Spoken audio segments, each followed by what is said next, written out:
Qui va succéder à Anne Hidalgo à la mairie de Paris? À un mois des municipales, le suspense est total dans la capitale. Deux candidats font la course en tête, Emmanuel Grégoire et Rachida Dati, mais trois autres rendent le second tour très incertain. Gros plan sur la bataille de Paris. Si vous voulez mieux comprendre l'actualité, n'hésitez pas à vous abonner à la chaîne AFP. Nous allons gagner. Vive Paris! Elle rêve de faire rebasculer Paris à droite après 25 ans de gouvernance socialiste, 2 mandats de Bertrand Delanoë et 2 mandats d'Anne Hidalgo. Rachida Dati, ministre de la Culture et maire du 7e arrondissement, a été investie en août par les Républicains. Et l'annonce de son renvoi face à la justice en septembre pour corruption et trafic d'influence, aux côtés de Carlos Ghosn, ex-patron de Renault-Nissan, ne l'a jusqu'ici guère freiné dans sa campagne. Notre projet pour Paris repose sur une idée simple, mais très exigeante. Remettre de l'ordre. De l'ordre pour rendre à chacun de la liberté. La sécurité, c'est la première des libertés. Je recruterai 5000 policiers municipaux. Ils seront armés. Candidate malheureuse face à Anne Hidalgo en 2020, elle a cette fois comme principal rival le député PS Emmanuel Grégoire. Grégoire, c'est Hidalgo en pire.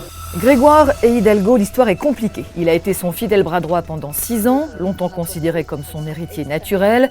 Mais depuis 2022, rien ne va plus entre la maire de Paris et son ex-premier adjoint.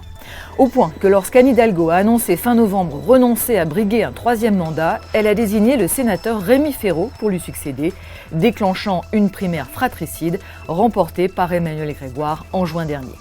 6 mois de silence ont suivi, jusqu'à ce qu'elle finisse par apporter un timide soutien à son ex-dauphin. Entre-temps, Emmanuel Grégoire a réussi à rassembler la gauche derrière lui, sauf LFI. Il a conclu en décembre une alliance historique pour le premier tour des municipales. Le sens du rassemblement, c'est de maximiser les chances de la gauche d'avoir le score le plus haut possible pour pouvoir gagner face à Rachida Dati. Emmanuel Grégoire promet d'être un maire d'hyper-proximité dont la première des batailles sera le logement. Son objectif, créer 60 000 logements sociaux et abordables avec un rééquilibrage à l'ouest.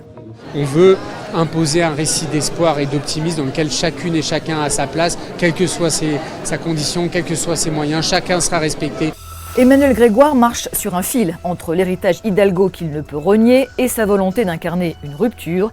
Et surtout, il s'est lancé dans la bataille avec un gros handicap, son manque de notoriété.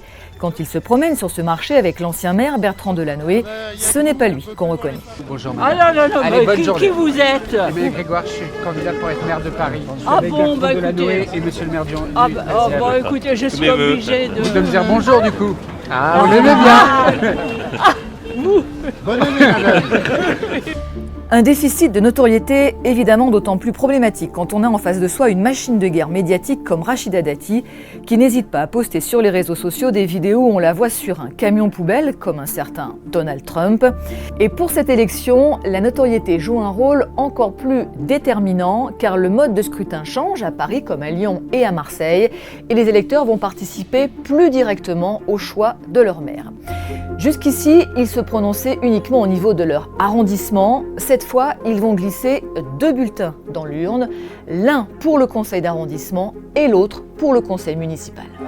Malgré son déficit de notoriété, à un mois du premier tour, le candidat de l'Union de la gauche conforte son avance dans les sondages sur sa principale rivale, prise en tenaille entre le centre droit et l'extrême droite. Derrière ce tandem de tête, d'autres candidats peuvent aussi prétendre atteindre le seuil de 10% des voix pour se qualifier au second tour et jouer ensuite les faiseurs de roi. À commencer par Pierre-Yves Bournazel, le candidat Horizon que le parti Renaissance a finalement choisi de soutenir aux dépens de Rachida Dati. Il entend notamment lutter contre l'exode massif des classes moyennes avec son plan famille. Même si sa campagne peine à décoller, il est le 3e homme dans les sondages. C'est pas parce que certains font plus de bruit, et parfois plus d'esbrouf, que ces personnes sont plus crédibles. Et je pense même que les Parisiens sont en train de chercher la solution pour ne pas avoir à subir ce piège qui est au fond le match du passé contre le passé. D'un côté, une majorité sortante qui est à bout de souffle et qui ne cherche qu'à conserver le pouvoir, et de l'autre, une offre qui serait en retour en arrière pour Paris. Sophia Chikirou a aussi ses chances d'accéder au second tour. La candidate de la France Insoumise fait campagne sur la défense d'un nouveau Paris populaire.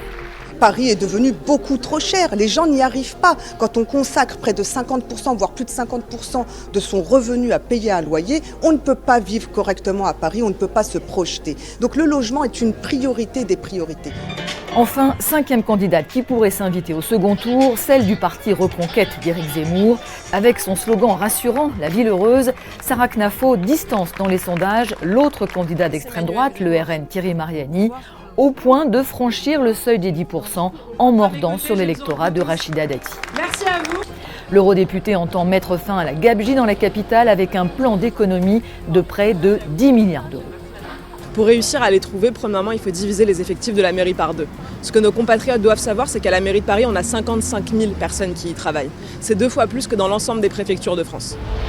4, voire 5 candidats au second tour, ce serait tout à fait inédit. Avec autant d'acteurs sur scène, difficile de prévoir le scénario du deuxième acte. Tous les candidats qualifiés pour le second tour se maintiendront-ils? Et sinon, pour qui appelleront-ils à voter?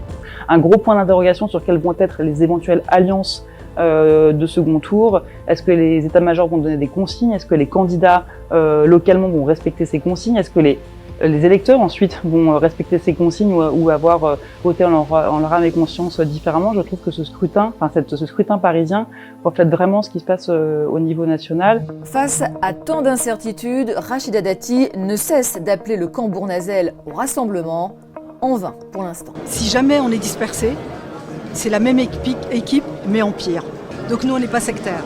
Ceux qui ne veulent pas la victoire en prendront la responsabilité. Il y a eu 1 ou 2 sondages qui montrent qu'au second tour, je suis le candidat qui peut gagner face à la majorité sortante. À défaut de rallier le centre droit, Rachida Dati pourrait-elle se rapprocher de l'extrême droite entre les 2 tours? Fin janvier, elle a exclu une alliance avec Sarah Knafo, alliance qui pourrait lui faire perdre une partie de son électorat au profit de Pierre-Yves Bournazel. Mais Emmanuel Grégoire, qui de son côté refuse toute alliance avec Sophia Chikirou, n'est pas convaincu. Je veux insister sur le moment gravité, y compris puisqu'on voit que la seule façon de battre la gauche, c'est l'alliance de Dati avec l'extrême droite. Et je crains que c'est ça qui se profile. Et dans cette élection particulièrement ouverte, le changement de mode de scrutin vient encore rajouter une couche d'incertitude. La prime majoritaire accordée aux candidats arrivés en tête au premier tour est en effet revue à la baisse. Il faut désormais que le vainqueur fasse au moins 33% pour avoir la majorité absolue au Conseil de Paris. Bref, un 3e tour n'est pas exclu pour désigner celle ou celui qui succédera à Anne Hidalgo.